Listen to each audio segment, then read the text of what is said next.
복된 소식 아름다운 소리 AM 1590kHz 시카고 기독교 방송입니다.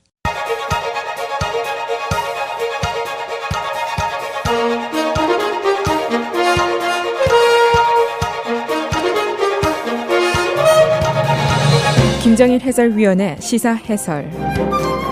세상을 넓게 봅니다. 삶의 지평이 넓어집니다.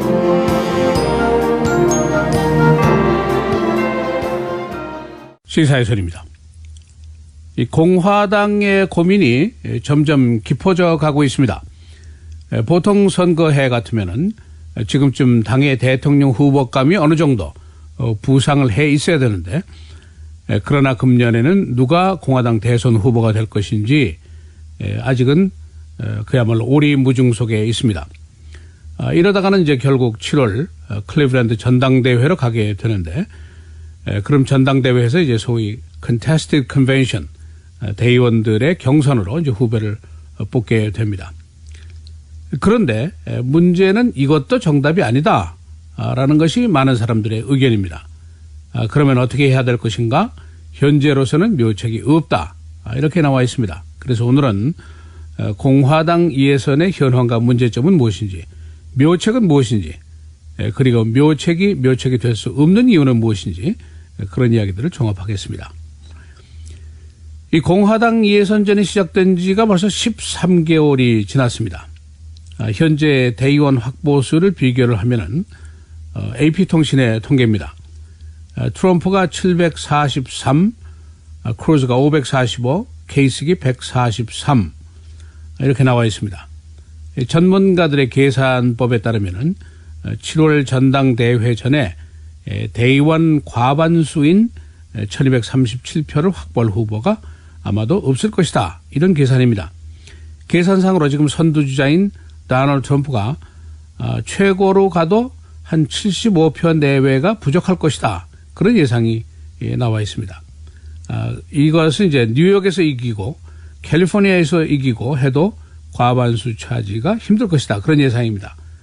그래서 지금 트럼프라든가 케이식 등은 예선의 대의원수 계산법에 대해서 불평을 지금 늘어놓고 있습니다만은, 여하튼 현재로서는 1237표를 획득하지 못하면은 전당대회 대의원들이 경선을 통해서 당의 대통령 후보를 뽑도록 되어 있습니다. 이 정치 전문 언론인 폴리티커의 조사에 따르면은 90%가 과반수 득표자가 없을 것이다, 라는 예상이 나와 있습니다. 그런데 블룸버그 통신의 조사에 따르면 공화당원 중에서 63%가 만일 과반수 확보자가 없다면 최고 득점자를 지명해야 할 것이다, 라는 의견을 보이고 있습니다. 그러나 여기에 또 반론이 매우 강합니다. 공화당 대표인 레인스 프리버스는 당 규에 따라서 소위 멀티 밸럿 컨벤션을 연다, 이런 입장이 확고합니다. 누구든지 과반수 확보가 나올 때까지 한 번이고 두 번이고 세 번이고 계속해서 투표를 한다. 이 투표 과정에서 제3의 인물이 나올 가능성도 있다, 그런 입장입니다. 이 월스트리트 저널이 사설을 통해서 a fresh face, 신선한 인물을 좀 내세워라, 그런 주장을 했습니다. 그런데 시카고 트리뷴은 한술 더 떠서 폴 라이언 현 하원 의장이 무난할 것 같다, 그런 의견을 또 사설을 통해서 냈습니다. 보스턴 글로브지는 누구든지 좋지만은 그러나 도널드 트럼프는 절대 안 된다, 그런 주장까지 지금 펴고 있습니다.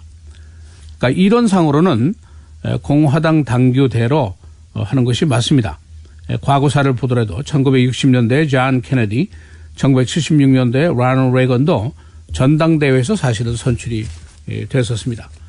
그러니까 원래 이상적인 방법은 각 주 예선에서 후보를 뽑고 전당대회가 이 후보를 어프로브하고 인준하고, 이것이 사실은 이상적입니다.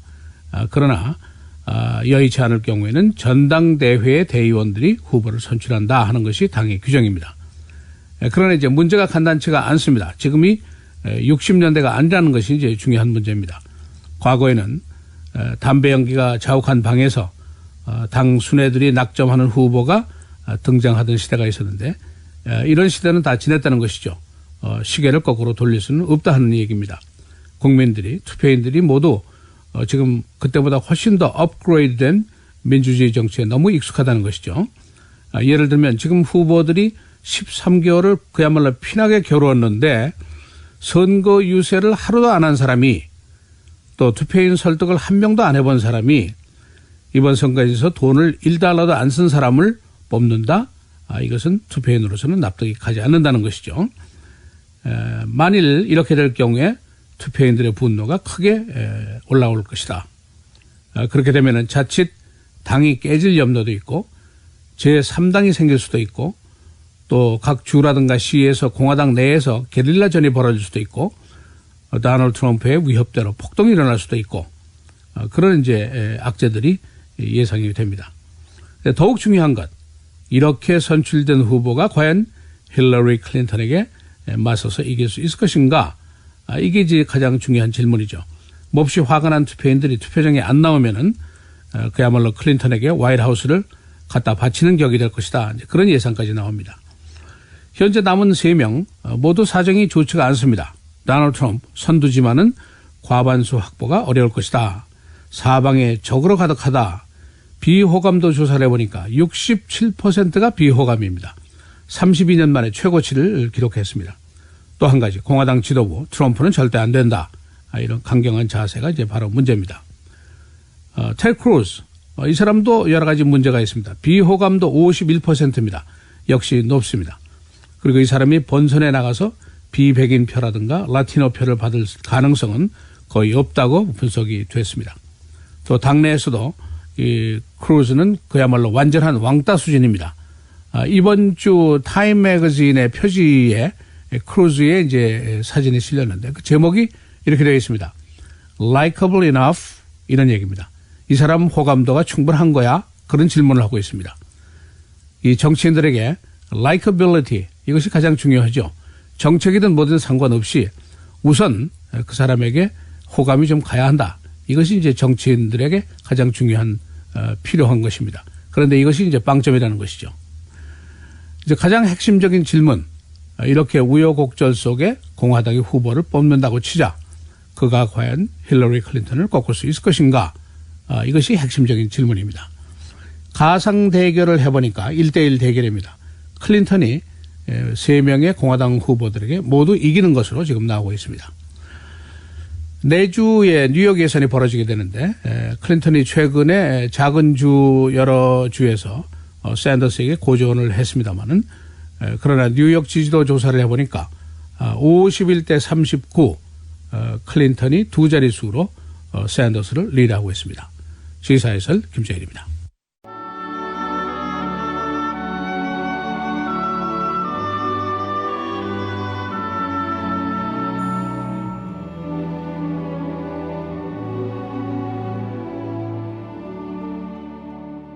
창조 때로부터 사람을 남자와 여자로 지으셨으니 이러므로 사람이 그 부모를 떠나서 그 둘이 한 몸이 될지니라.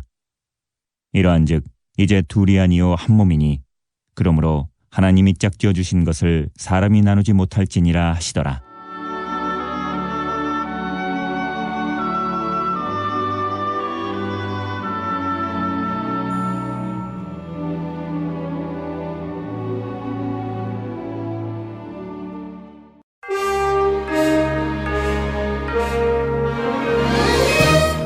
헤드라인 뉴스입니다.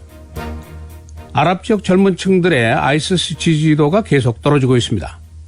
금년 조사에 따르면 아이시스를 지지하지 않겠다는 의견이 80%, 2년 전에는 60%였습니다. 조사기관은 16개 아랍국 젊은 층을 대상으로 조사를 벌였었습니다. 사회복지국가인 덴마크가 중동 난민에 대한 배척운동을 강력하게 펴기 시작했습니다. 덴마크는 난민들에게 조력을 제공한 국민들을 처벌하겠다고 밝혔습니다. 이는 복지 혜택에 대한 위협 때문입니다. 뉴욕 예선전, 클린턴이 샌더스를 51대 39 큰 차이로 리드하고 있습니다. 클린턴의 지지는 시 전역에 걸쳐서 골고른 분포를 보이고 있습니다. 샌더스는 업스테이트 쪽에서만 강세입니다. 금년 선거의 공격적인 광고 2분의 1 이상이 트럼프를 대상으로 한 광고였습니다. 전체 1억 3천만 달러 상당의 공격 광고 중에 7천만 달러가 트럼프를 겨냥했습니다. 이는 당내뿐 아니라 클린턴의 광고도 여기에 포함되어 있습니다. 중국 부자들의 카나다 투자 이민이 크게 증가했습니다. 2005년에서 2012년 사이에 모두 3만 7천 명의 중국 100만 장자들이 카나다에 투자 이민을 했습니다. 밴쿠버 230만 인구 중에 중국계가 18%를 차지하고 있습니다. 페루의 국세청은 파나마 페이퍼스 사건의 모샥 페스카 법률회사 대표집을 어제 급습했습니다. 당국은 그의 세금 포탈을 의심하고 있습니다. 시카고 경찰이 어제 도주하는 총격범 용의자를 사살했습니다. 경찰은 어제 밤 10시쯤 해리슨 디스트릭에서 도주하는 남자 용의자를 총으로 쏴서 사망하게 했습니다. 용의자는 도주 중에 경찰과 무장 대치를 했었습니다. 라마 매뉴얼 시장은 컵스 시합날 주변 도로 폐쇄 요구를 거부했습니다. 마이크 퀴글리 주 하원 의원은 테러 위협을 이유로 들어서 시합날 클락과 에디슨 스트리트의 도로 폐쇄를 제안했었습니다. 옥팍 도서관에서 어제 변사체가 한 구 발견됐습니다. 도서관의 보안요원은 어제 도서관 3층 화장실에서 남자 사체를 발견했습니다. 신원과 사이는 아직 알 수 없습니다. 날씨 내일부터 기온이 올라갑니다. 오늘 맑고 45도, 수요일 목요일 맑고 흐리고 수요일의 최고는 60도, 목요일은 63도입니다. 금요일 토요일 대체로 맑고 금요일의 최고는 67도, 토요일은 70도로 예상이 됩니다.